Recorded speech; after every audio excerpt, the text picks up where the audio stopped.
Welcome to Luca and Miguel. Enjoy the video. You start by securing the watch so one hand can operate it reliably. Put the band tight enough to stop rotation, but not cut off circulation. This reduces wrist adjustments. Once done, swap to a single loop or non-slip band for easier thumb access. If you need added reach, enable voice over or assistive touch in settings to simplify taps and swipes. These steps let you focus on hand placement and gestures instead of constantly repositioning the device. You form a stable grip by pinching the watch case between your thumb and index finger near the digital crown. This gives control over presses and keeps the screen accessible. Use the thumb pad to press the crown and quick press to wake or return home. Use the index fingertip to swipe from screen edges.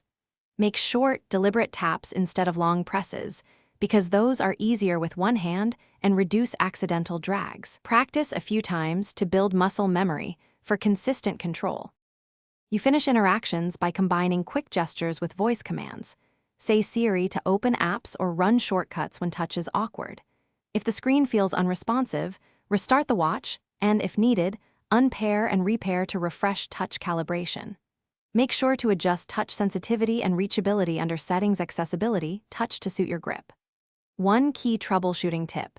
If taps register inconsistently, clean the screen and band contact area. Then test again. Dirt or moisture often causes missed inputs.